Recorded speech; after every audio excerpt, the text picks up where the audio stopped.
Evening guys, and welcome. Hope everybody is well. It's been a long time. I just want to say thank you to everybody that has shown support this week on the page. It's been very much appreciated, and promises is that the content will be back up and running. Probably not as regular as 3 times a week, but more regular than I want. You know, I do want to get back out. Whether or not I stay on Facebook or go to YouTube is another thing. So if you follow me wherever, I'd appreciate it. I think Amy's going to come back out next week. I've heard from her. Simon's eager to get out, and Chris has been working a lot, but yeah, everybody's eager. I am on time, Manda. Nearly not. But this is, where are we tonight? So this is a graveyard that me and Brooke went to, which was, I've been twice. So you might be familiar if you look at the reels and stuff of the twin grave. It was like a grave that's got 2 women on it, and I did a reel, and that went quite viral. And then later last year I came back, and I just did a mini spirit box in here. Thought we'll see what we get while we were doing some shopping over here. And when I got back, I didn't hear it at the time, but when I got back, the replies was amazing. So I got, this is William, and I got this, what sounds to me as it's his skull. And I asked who was murdered, and it said Anne. So it's intrigued me. Like I say, we are like in a ruin, in a graveyard, but there is a house that we're going to show you, and another grave linked to another one that I've investigated before. Does anybody remember the bloody steps? We're talking probably about 2 years ago, and Amy felt really strange. A lady got murdered. When I'm in that graveyard where her grave is, I am joined with my mum. My mum is here tonight. I'm joined by Ian, who is somebody I've known, well, been speaking to for about a year now, but have known him further back there due to a cave that we kind of link shared. And I'm joined by Roanne, who is a writer of a book of the area, so it should be interesting. Let me just spin you around so you can at least see where we are. See the beauty of it. So this is the ruin.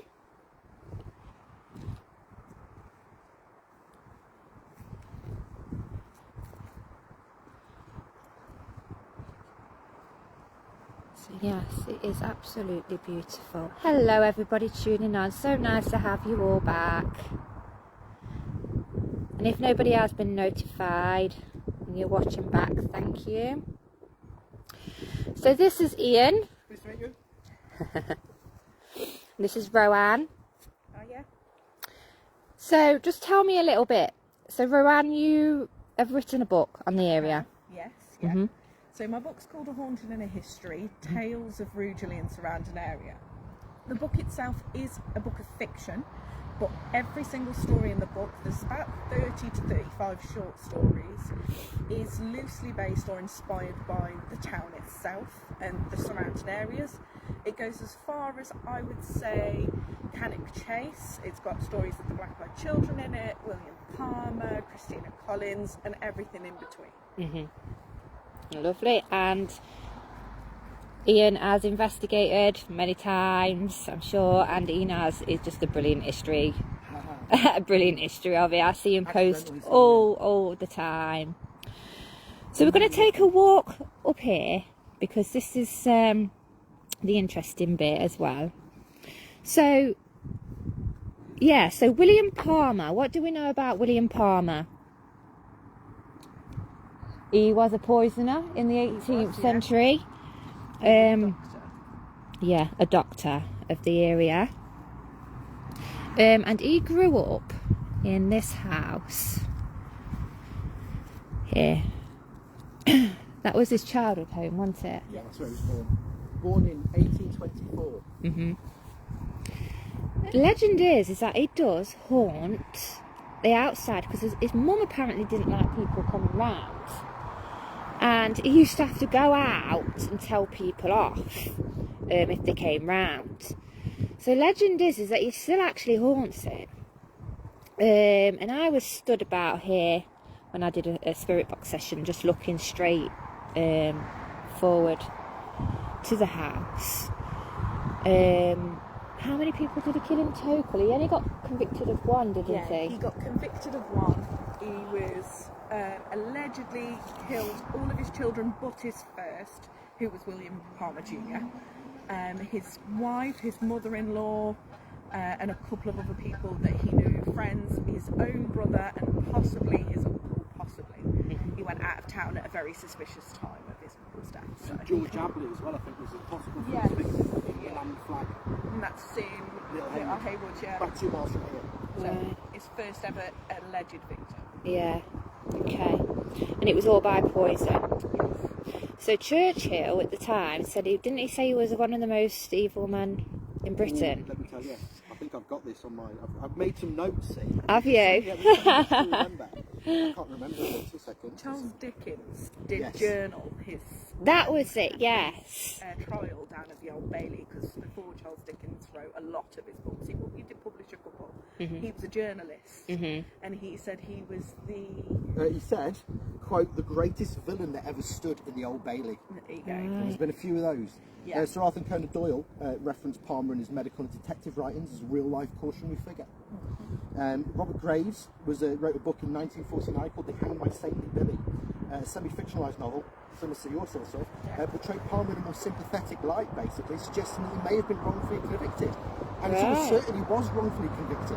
It's not to say that he wasn't a mass murderer, but it's almost certain he was wrongfully convicted. And by today's standards, it just wouldn't stand up in court at all. No, I don't think most of the 1800 cases would have, would they? No. At all. Palmer's case led to a lot of changes as a result in the kind of criminal justice system, the medical service thing. But I think I said to you yesterday, I think Palmer's the reason why there has to be 2 doctors' signatures on a death certificate. Yes, she said. So Palmer actually signed the death certificate of Anne, his own wife, which is super bizarre. It's really interesting. It goes deeper. There was actually a law passed because of Palmer called Palmer's Law. Right, wow. Yeah, he wasn't allowed to be tried in Stafford because he had too many fingers in pies locally. So they said that he had to be tried at the Old Bailey, where he had no professional connections. Okay. Because they thought he'd be able to like twist his own case locally if he was tried And in he Stafford. did. Yeah, He did. he Got really heavily involved in kind of trying to bribe people. So there was a story where he tried to bribe the dude who'd gone and sent away the information, didn't he? Yes, he tried to. That was in the film that they did about him, but not much documented on it. So he tried to. He refused because he knew Palmer's new reputation and what he allegedly had done. It's a fascinating case because it was a modern, like I say, by modern day standards, you would class it as a trial by media. Anyway, so to some degree, there's an argument that he couldn't have got a fair trial in Rugeleys because so many people were like, yeah, he killed my nan, yeah, he killed my dog. And all this sort of stuff, and the people just almost potentially jumping on the bandwagon and saying, oh, you know, not off this person, he killed that person, when of course we don't know if that's true. So there's a number of reasons. There's one that he may have kind of corrupted people and officials that were trying to get a sentence, and then also by the same token, the people who may have sat on the jury may have been corrupted because they just listened to gossip around the local area. And of course it blew up into the big story of the year, didn't it? And it ended up in the Times. I think the full transcript from the court case was actually printed in the Times. You can find that online as well. I actually know a gentleman that owns that transcript. His name is Frank, and I'm meeting him next week for a coffee. So that'll be posted on my page. That'll be hopefully after that. So What is your page, all right? A haunting and a history, Rugeley and surrounding areas. So just get rid of the tales. I post more of the factual evidence. I try and be as non-fiction as possible there, opposed to fiction. So the ruin just behind, that's the 11th century, is it? The tower at the end, I think, is 14th century. This bit is the oldest part of the church here, which dates back to the 12th century. I think this window in the side of it actually dates back to the 12th century as well.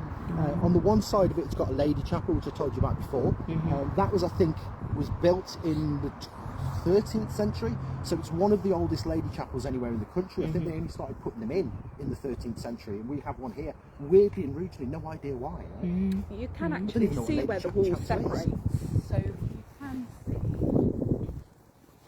come up to it, the huge misshapen part of the chapel. You can see, Oh yeah. So is that an old arch? I don't know. I just got Yeah. to know that it's been like mixed so mushed together over the time. I did look at an archaeological sort of study of this place years ago, and I think this corner, this buttress here, and then this part of the wall that you mentioned, and the kind of part of the frame are the only surviving parts from the 12th century. And then in the 13th century, I think they kind of upgraded and kind of modernised it, perhaps. Been changed a lot over the years. It looks literally like a hodgepodge of different brick, doesn't it? Yeah. It's stunning. And just so we'll just go move down here. There is a school there, and if anybody watched that reel of that spirit box session I did, I document that it says it's is school. But the funny thing is, because I say, what did I say? Is anybody buried here? And it says it's is school. A skull. Which I heard when you showed me the video. I Yeah, heard school. and you said school, and I said, well, does that relate? And you said that William's victims. There were two bodies, so we don't know if they're William's victims. Nobody knows who Okay. the bodies are. But I'm thinking about the 50s, they kind of dug up the floor. Is that right, Ron? I believe And so, I think so, yeah. They were doing some sort of like relaying the floor or something, and they discovered two bodies lying on their back with their heads propped up. So not official burials as such, Right. not placed in a grave. Okay. Seemingly almost dumped, I guess. How would you describe that? It's a strange thing to find, right? Especially underneath the school, which has been there for the late 1800s, Yeah. 1878, is it, something like that? It's on the front of the skull. Yeah, we'll have to go check later. Go don't we? check I don't know. it. But how do you get two dead bodies underneath the I primary school? know. Well, it wasn't always a primary school. It was the Rugeley Boys Grammar School. It had older boys in it at the time.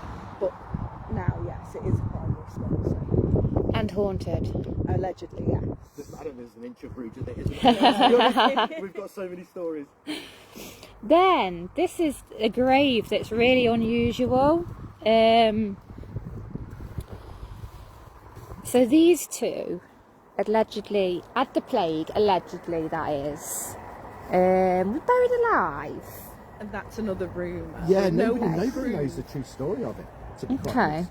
So one of the legends, they were buried in, I think, can you remember when it was around? It's about 1560? Something like Something that. like I that? think it was the 16th century. 16th century.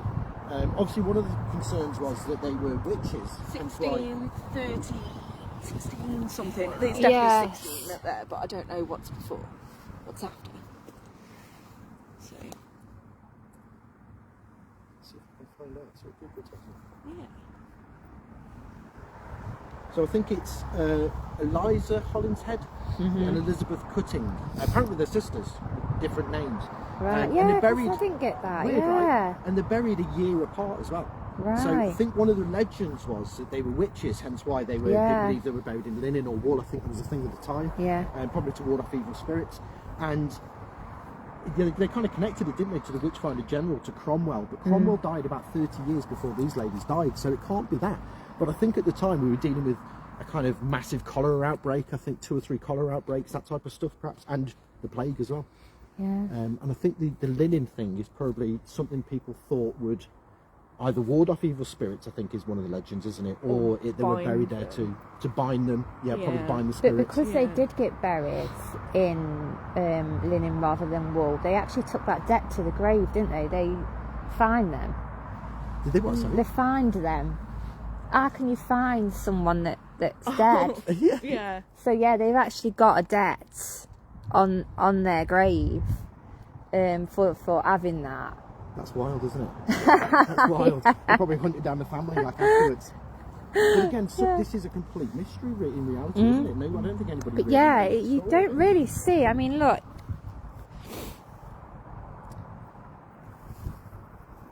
See in here. Hi everybody, thank you for all your comments. I'm just trying to get in what I can, you see. There you go.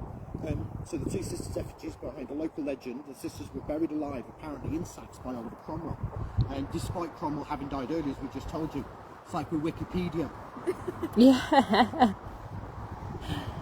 So the true story of the tomb, it says, is connected to a parliamentary act of 17 years earlier, which required bodies to be buried in wood. Hence, you can see that there, like almost like little sleeping bags. Yeah, yeah. And you'll notice on this one side, as I don't know if you've seen this shot. Yes, there's a skull. Crossbones here. So you'd often find skull and crossbones. They're a symbol, aren't they, of death, basically. Mortality. Crossbone, but in Yeah. this instance, much like you see kind of warnings on the side of a bleach label, Yeah. it's possibly warning of a hazard inside, right? Which probably lends it more so to that idea of the plague as well. Yeah, it does really. Super creepy, isn't it? It is, it is. So shall we just go over the road and we'll show you just over the road, because obviously one of, well, Palmer's family tomb is over the road, isn't it? And one of his victims. I mean, how... I feel that's really like thing, you know, because he grew up there, and then his victim is literally just across the road. Yeah. His victim's got an unusual grave as well, so he's not buried traditionally for the time. Right. He's actually buried right at the front of St Augustine's, out of the floor. So. Okay. Was the body moved? I think Because it's St moved Augustine's wasn't built twice. Yeah, I was say this wasn't built until like 1885, was it? I think. Yeah. I'm glad you're enjoying it. It's the history bits I wanted you to get, because yeah, it interests me. It's I'm so grateful to Ian and Rosanne for coming and doing this, because it is a fantastic graveyard really, and area. So yes, this is one of the convicted victims. Yeah, so the one he was actually convicted for. John Parsons Cook. Yeah. So November 14th and 15, John Parsons Cook, the man here, and Palmer. So John Parsons Cook was a wealthy young racehorse owner, owned about 15, 20 horses. I think Palmer was the same, because he had so many gambling debts. He started to basically buy horses as a way to get out of it. I think they went to a race course, Shrewsbury, where Cook won £3,000 betting on a horse called Polestar, where Palmer loses heavily based on backing a horse called the Chicken. Should have known really, shouldn't he, from the name? Polestar versus Chicken. Polestar obviously is going to take the win. So that was, November 14th, 15th. November 17th, after returning to Rugeley, Cook becomes violently ill following a drink with Palmer. And Palmer assumes responsibility for Cook's care, which was in the Talbot Arms just down the road. And then Palmer, on November 20th, purchased strychnine from a local chemist. 3 grains of strychnine. And he tells the chemist, I think, that he was going to poison a dog. Yes, that is correct. So he definitely knew what it was, knew what he was doing. On November 21, Cook dies in agony around 1 a.m, exhibiting symptoms consistent with strychnine poisoning. Right. And it was his dad, I think, came up, didn't he? It was his turned stepdad. up. Stepdad, that's right. His stepdad. He got really, really angry at the fact that Palmer was in the pub at all near his stepson, and he ordered the autopsy. They weren't going to, and he basically demanded it. So. I think Palmer had visited an old doctor in the town, hadn't he, who was 82 years of age. And he gets that guy to do the death certificate, calling it natural causes. And the belief is, of course, I think when it came out in the court case, they believe that doctor had dementia. So Palmer is again that manipulative part of him. In terms of, and this is again when we come back to the idea of, could he have had a fair trial? There were so many people that he'd been involved with, that he'd kind of ingratiated himself with, that he kind of tried to corrupt or get into. Probably made it impossible for it to happen here. Okay. So shall we go to his family tomb, which I missed last time. This is the first time I've seen It's it. super hidden. I was gonna say, because I can't. Super hidden. No. I don't think you can see any names. You can make out Palmer ever so slightly, can't you? Yeah, you can see the last name. I think it's Palmer Sarah. himself is not here. You know, isn't he at Stafford Prison? That's correct. Yeah. He was hung outside Stafford Prison in 1856 or 55. 30,000 people turned up. They put on trains from all around the area. It was a major national story of the time, a huge scandal, sensationalist. Again, very interesting. You see these types of things today, don't we? Have trial by media. And Palmer really was one of the first of that kind, really. Yeah. I think one of the first cases to ever use a toxicology report in a court case. I think the first one was 1840, just before it, but it was the first one that ever investigated strychnine, and it was on the strength really of the doctors and the chemists and the people that were involved that Palmer went down, of course, because ultimately there was no evidence to back up the idea that he killed John Parsons Cook. Right. Well, other than circumstantial evidence, of which there was a lot. Yeah. There you go.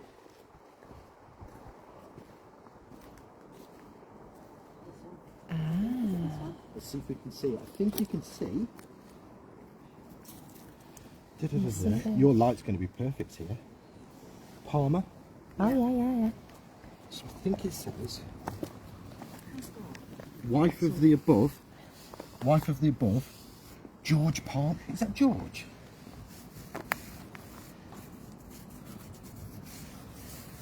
I can't work out.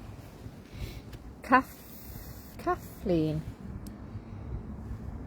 So this is probably another one of the victims, is it? Perhaps. Wife of the... Above George Palmer. So George Palmer's here. Right. Is that his brother? Yeah. I think, or his brother-in-law, maybe? So, following the convention of the 19th century, literally everyone was called George, William or Thomas. Yeah. So, I think obviously you mentioned his son was called William Jr. Yes, he was. Was that the bodies found in the school, Mandy?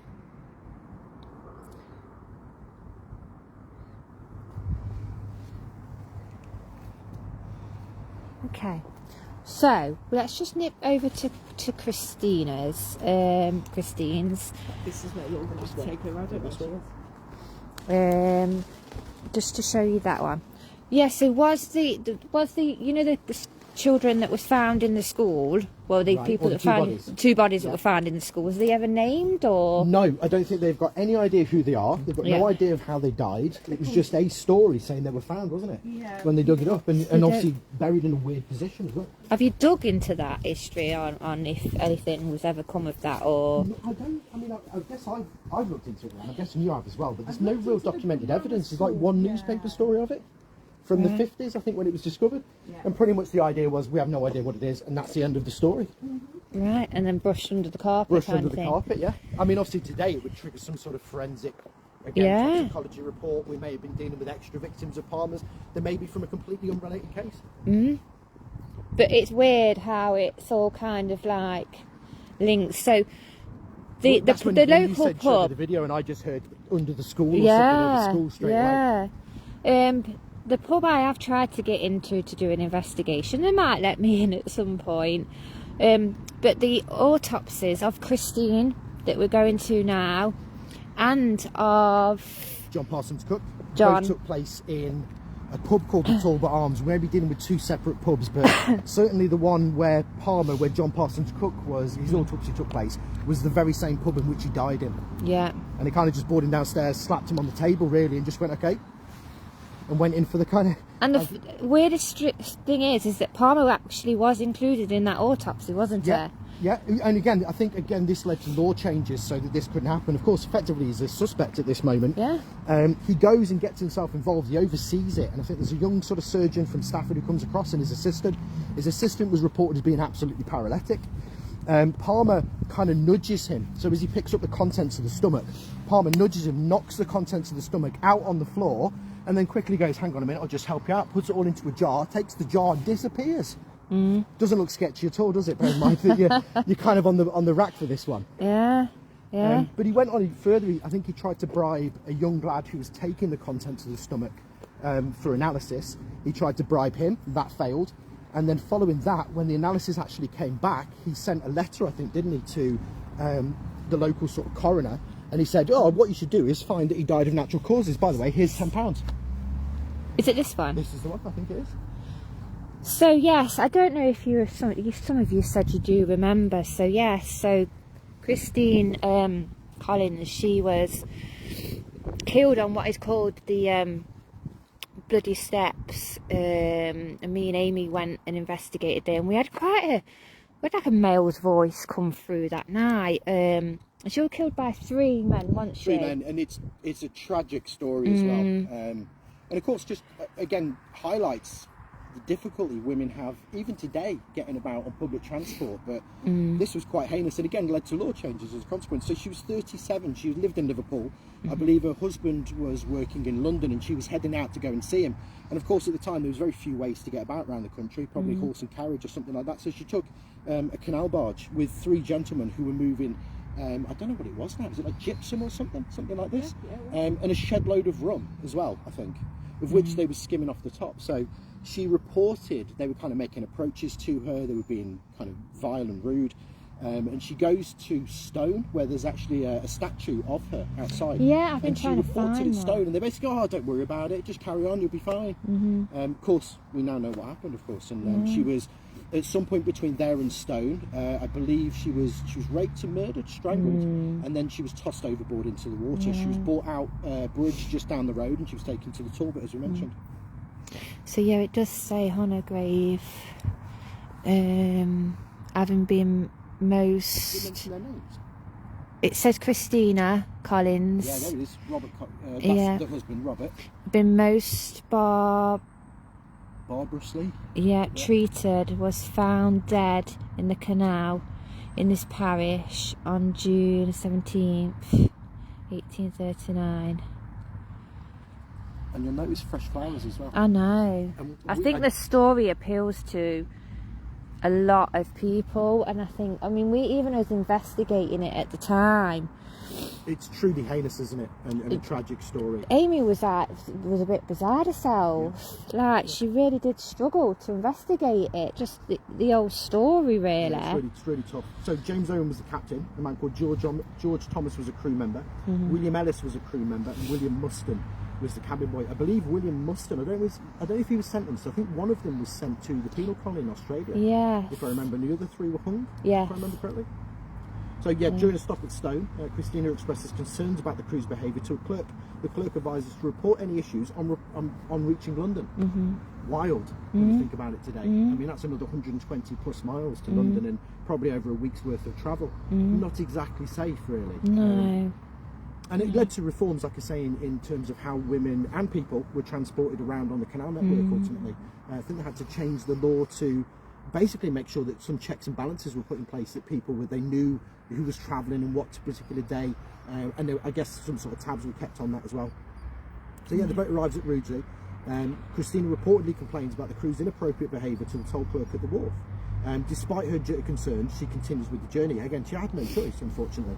Late that evening, near the Brindley Bank Aqueduct, Christina disappears under suspicious circumstances.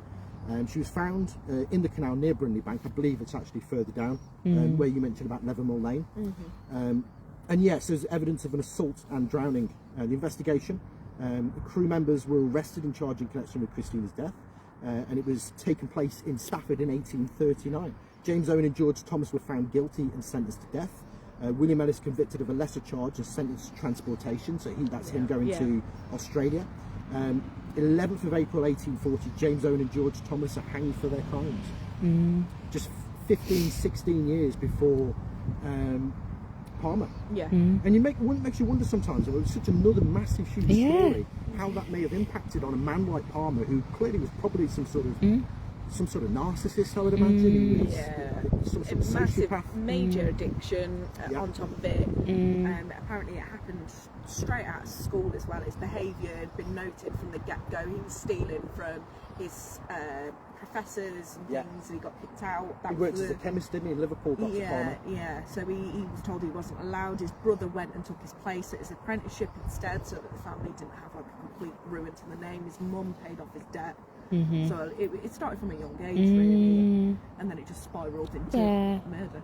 Yeah.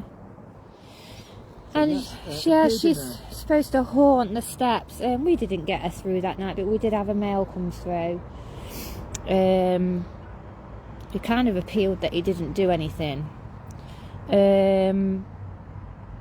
But she's supposed to be seen on them steps. They're not the original steps, but no, they're known as the bloody steps, and they've been known like that for as long as I guess certainly I've been alive. And the But steps, you can see the original steps.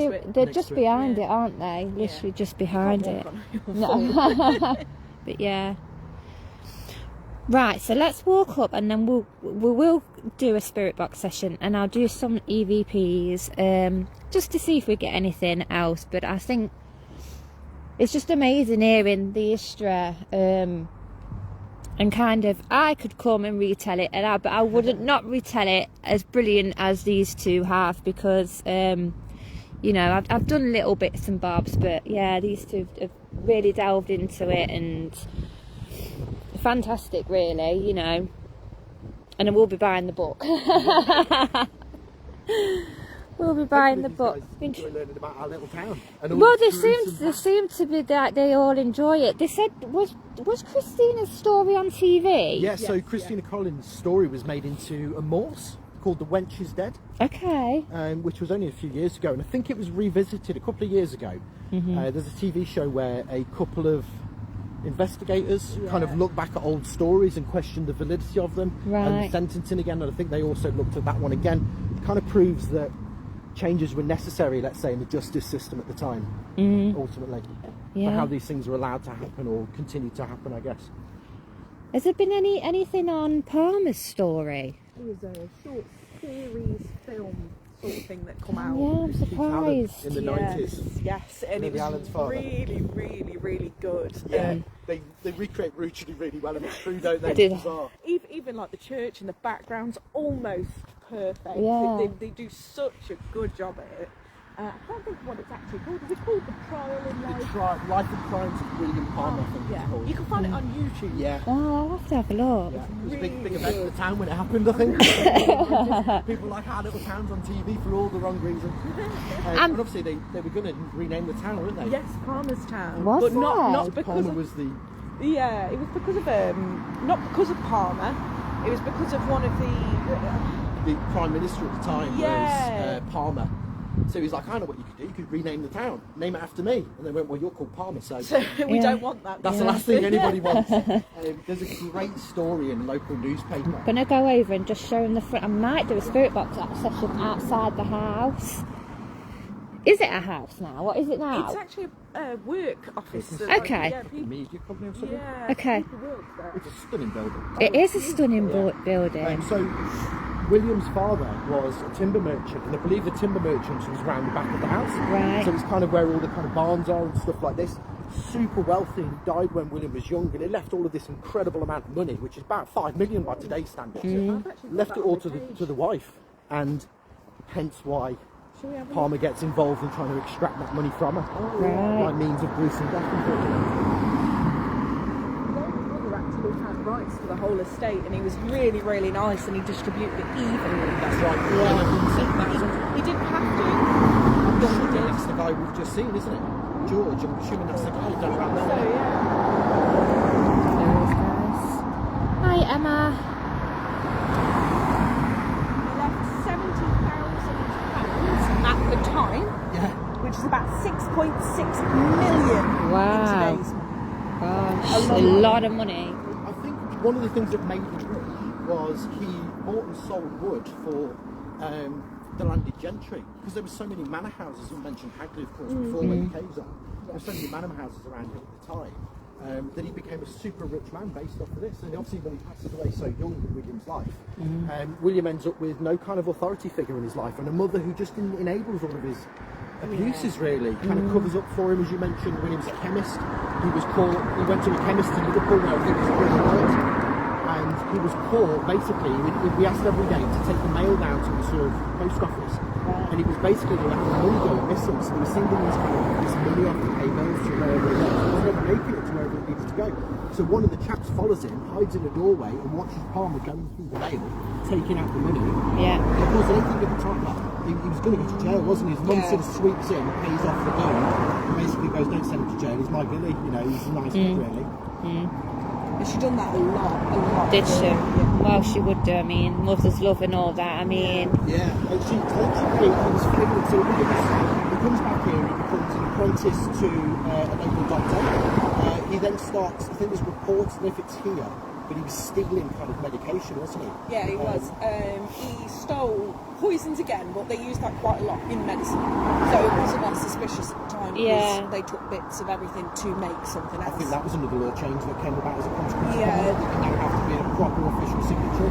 Yeah. When he worked at Stafford General Infirmary, he was basically just a walk-in pupil. So no kind of medical degree as such. I think he finished his training as a surgeon, but he was failing so badly at the training, he was not paid. The assessor really, like £160 or £100. And she was like, please pass it. Yeah, and she did. Yeah. Okay, well, we'll need your input as well, guys, because last time I did a spirit box session here, to be fair, I got it more on review than I did at the time of hearing. So all the information that we've heard and whatnot, if we hear any replies, I mean, I'll review it back anyway, but it will be just interesting to see if he's willing to come forward, because I do think he did. And if you guys got anything to ask during that as well, then yeah, just fire ahead.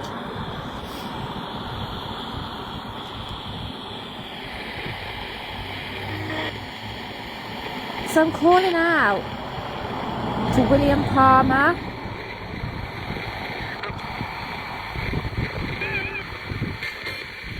They mean you no harm or disrespect this evening.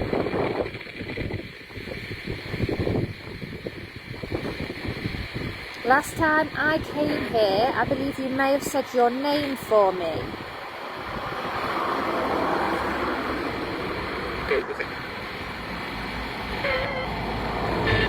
I don't know if that was go away.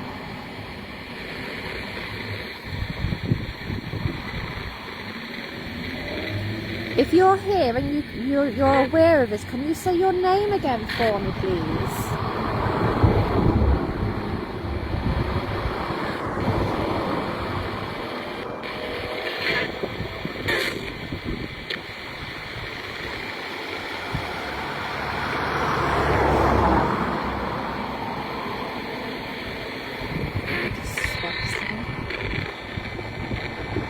We might be better off in the graveyard where there's not much traffic, but I'll keep it running, so we'll keep going. Go on then. We should go into that and then we'll Yeah.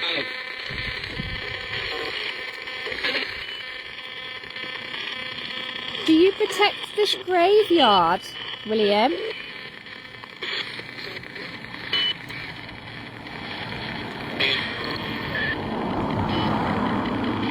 My mum is quiet, aren't you, Mum? We'll go a bit further into the graveyard because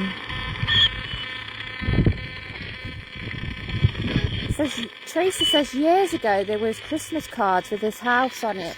Yeah. I think the local museum recently just published one. Super gruesome. I think it was from the Rotary Club in the 50s from Rugeley. And they showed a little picture of Palmer's house. A little bit macabre, isn't it? Really? I know. Merry Christmas from all in Rugeley. We're getting leave. Are you happy that I'm here? Do you want us to go? People at home that said leave. Just hold that a minute for me, Ian. I'm just going to grab my torch. This is where it gets weird, isn't it? That's me.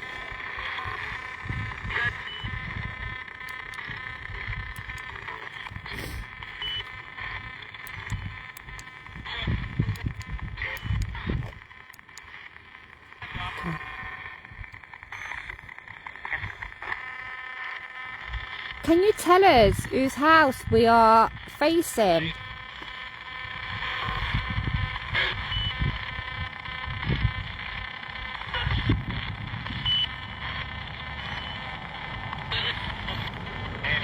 Can you say Palmer? Did that say Palmer? I thought I heard Billy. Your mum used to call you Billy, didn't she?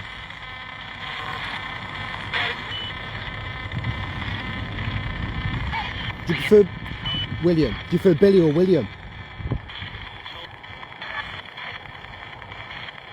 I think that said both. Did everyone know you as Billy? Yes. He's talking to you. Let's move up a little bit more. How many did you kill, Billy?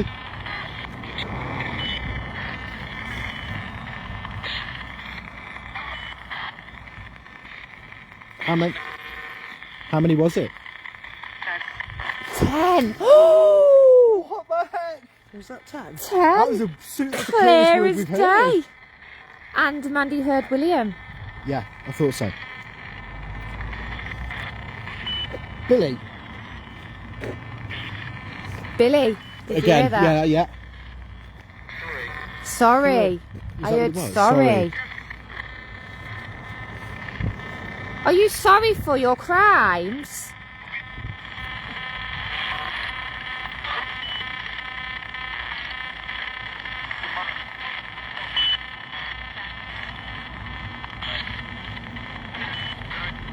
Go on, Ian.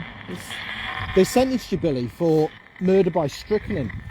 But on the day before you were hung, you continually told the pastor that you did not kill John Parsons Cook by means of strychnine. Is that true?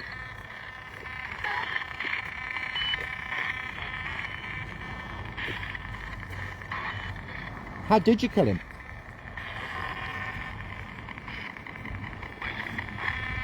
I didn't catch that. We didn't catch it, but we can always review it back because, like I say, you get so much on review back. Yeah, there's a couple of low sort of voices in there, potentially. Yeah. Did you enjoy your life in Rugeley, Bill?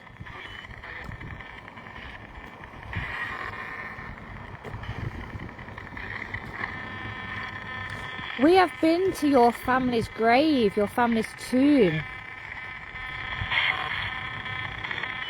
Where is your body?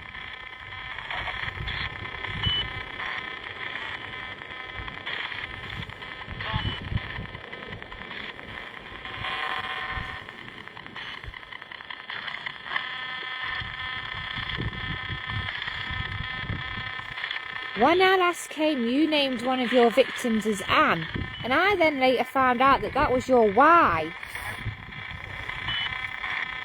And you wasn't convicted of her murder, was you? Mandy heard poison.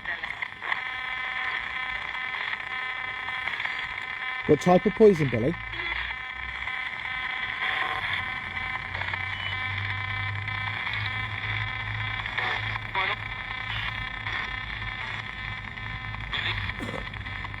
Keep saying Billy now. That's so weird, isn't it?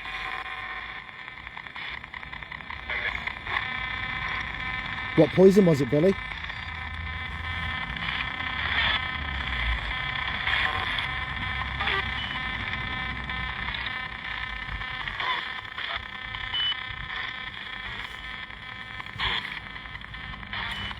Let's try and go a bit close to his house. See if it triggers. As we was walking up to it, that's when we got the most, wasn't it? Just need to scan it again. Okay.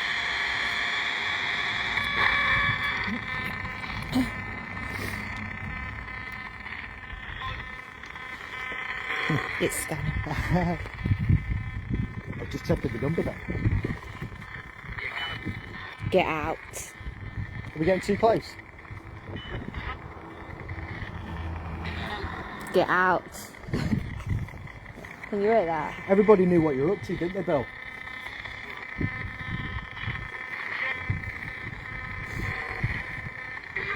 The town had found out, hadn't it? All I can hear is get out. Have you got anything to say? Go. Why are you so desperate for us to leave?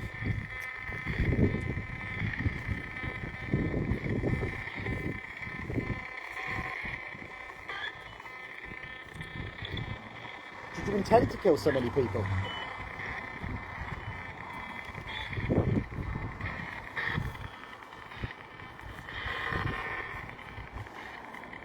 What did the situation get away from you? You liked a little flutter, didn't you, on the horses?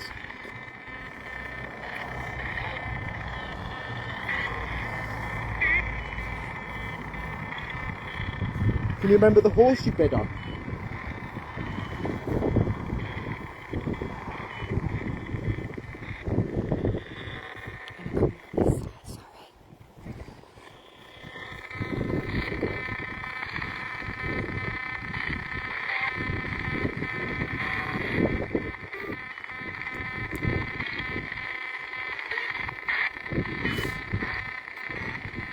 Do you know the name of the horse you bid on? Can you tell us the name of the horse you bid on? Did you hear that? I heard him. I don't know what it was, but I heard a. Say it again, Billy. Is it Ken? Chip. Say it again. So scary.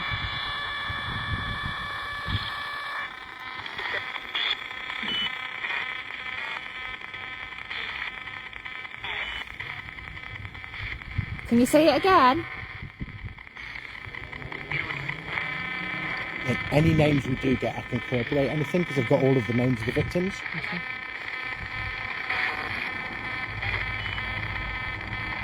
Can I ask, did it hurt when you got hanged?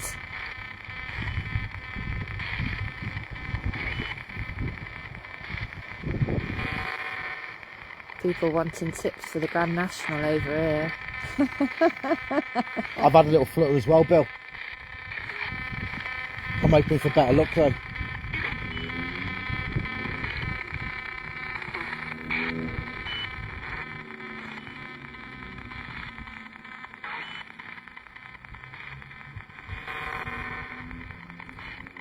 Are you sorry for your crimes? Is that why you're saying sorry?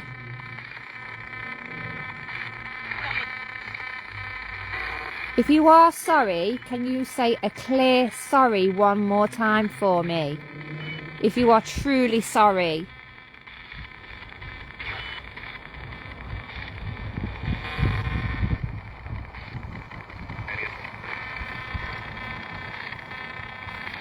It's a man's voice.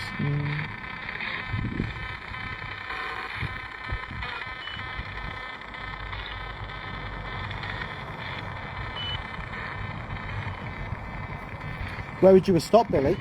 Would you have kept going?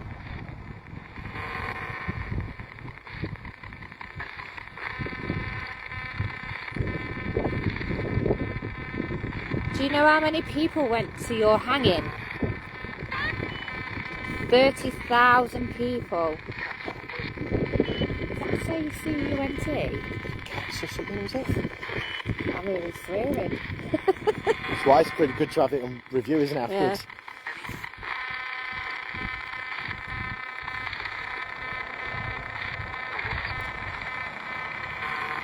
Can you tell me the name of the pub that the autopsy happened in? Was you trying to cover what you did during that?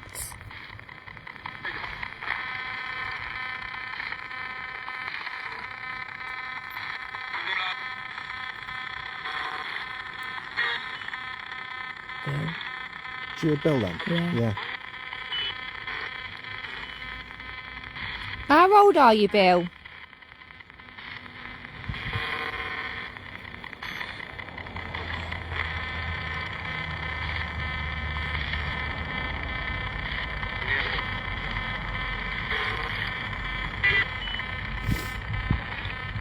I can try EVP. Obviously with the traffic, and it's died down a little bit. Maybe just try 2 and see how we go. I'm quite happy with what we've got, to be fair. It's been... We're going to move on to a different device. Bill, have you got anything to say before we leave you?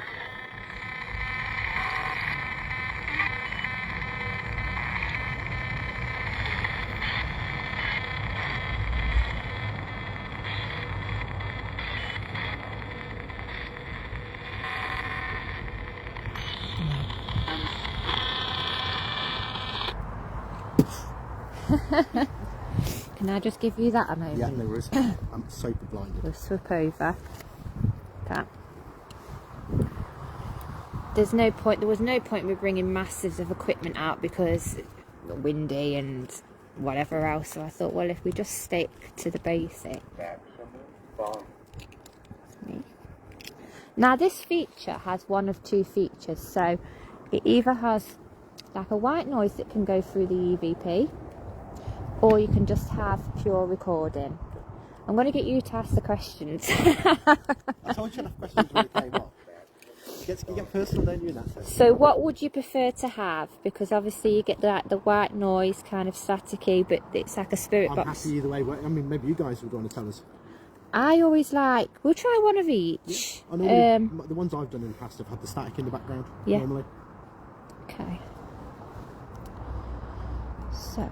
It'll be fascinating to see what people heard there, actually. They heard quite a bit, actually. Really impressed with the session. I know some of you guys in the chat don't like the white noise, but I'll do one of each. I'm just interested to see what will be said on either. But I think this is a good one to kind of come back onto, don't you guys? I think it's a good one. But I will come back and I'll do Christina's grave another time. I'll take you to the sites next time. Get your walking shoes on. We'll take you down to the bloody steps, and we'll take you across maybe to Palmer's as well. Please, yes. That'd be grand. Yeah, yeah. Right, so, do you want me to hold the torch? Go on. So if I just... I'm going to have to press it here.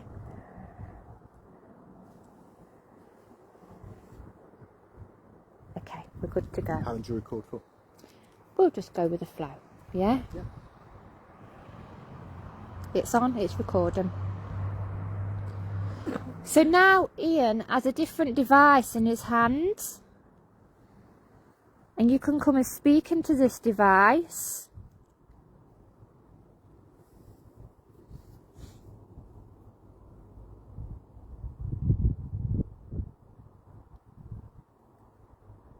Do you want to tell Ian anything?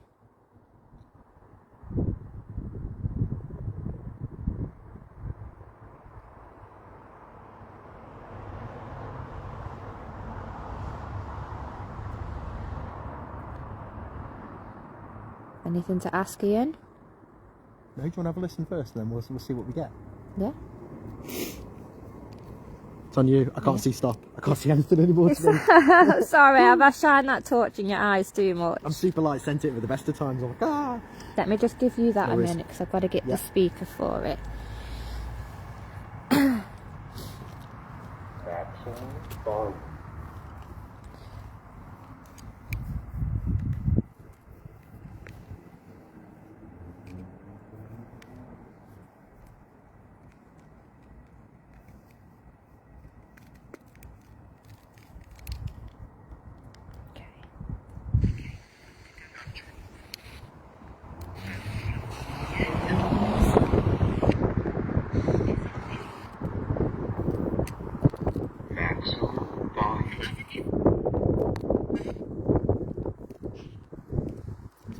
To this device.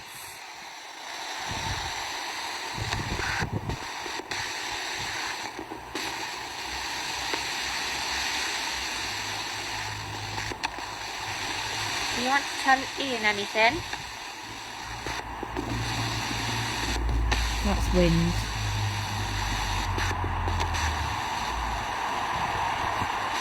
Oh.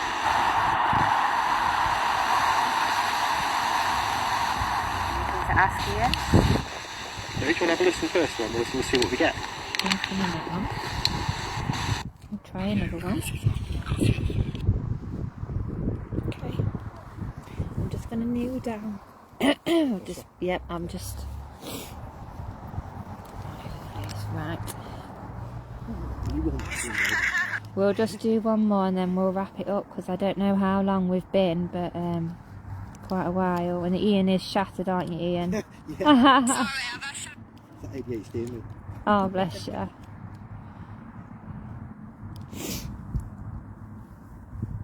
Okay, we're recording. I'm going to put it down on the floor. So this is your final chance, or any spirits of this graveyard. If anybody's got anything to say,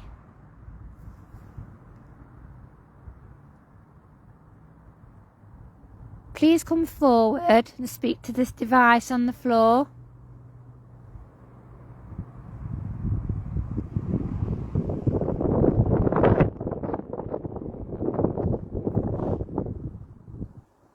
Ian and Rosanne, they love the history of this place, and anything you may say they might be able to look up.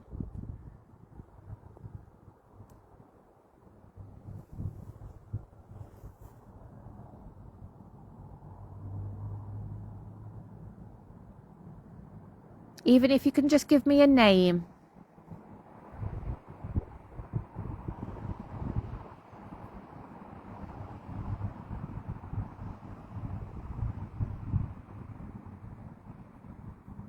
Okay. I think it responds to Ian because he knows the history. I personally think, to be honest with you, it's one that I've followed for a little while, due to somebody telling me the story of it.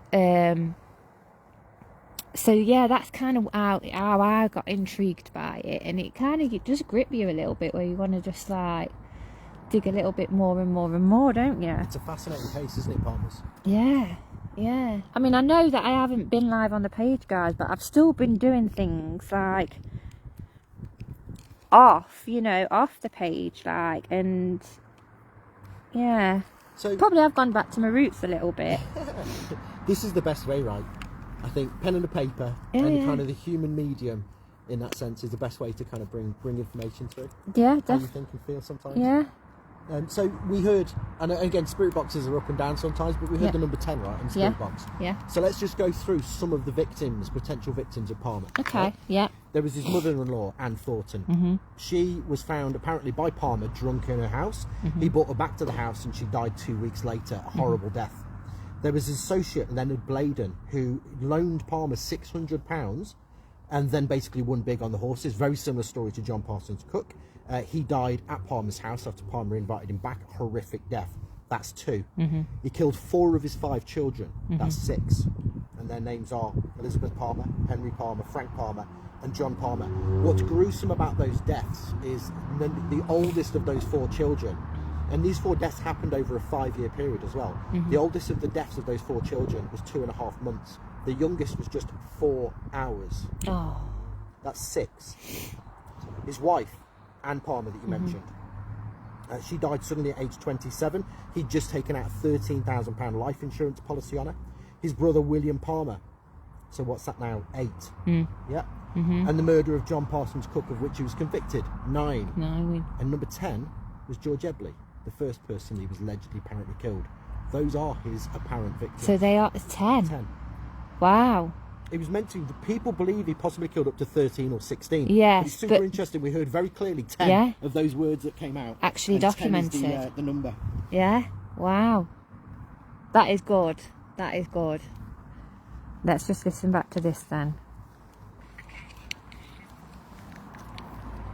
Were you recording that while we were? No. Interesting, they like to get involved sometimes, don't they? I know. Like leaving little notes on it. Yeah, it wasn't tense. Lots of things. I thought you knew the history of this town. Sorry, Bill. Can't hear. Oh, there's a lion as well. Just gonna go back. I can't get that on the speaker at the minute. Oh, have you? Yeah, that's a good idea. I think I've caught one little light It's got a clear night as well. This is perfect conditions for this type of stuff.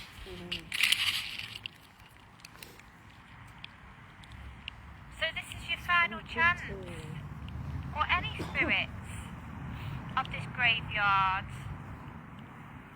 If anybody's got anything to say,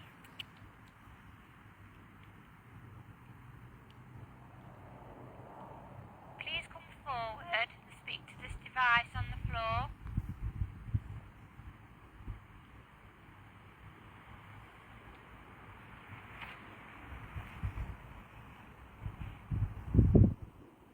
Ian and Rosanne, they love the history of this place, and anything you may say they might be able to look up.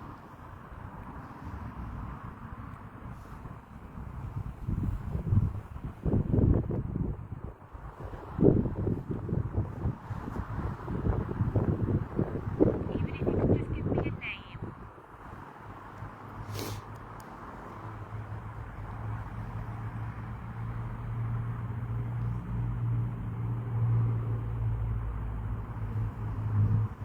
So nothing on that, but I'm going to put it on the speaker tomorrow because the speaker's not playing ball at the moment. But so I'll have another look at that tomorrow.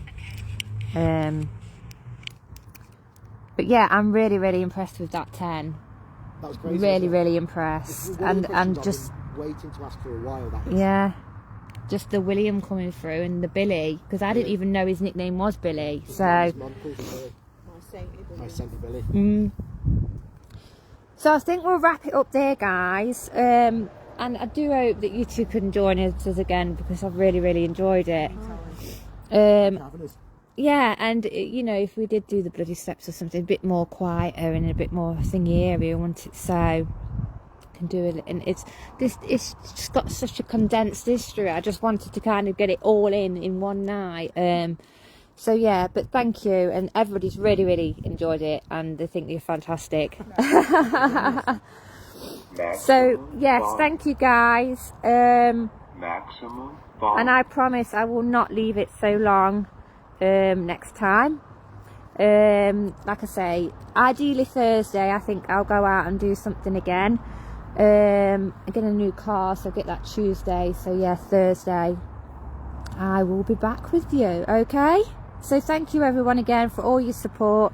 It's very much appreciated, and I will be uploading this onto YouTube tomorrow, so anybody on YouTube watching, say hello.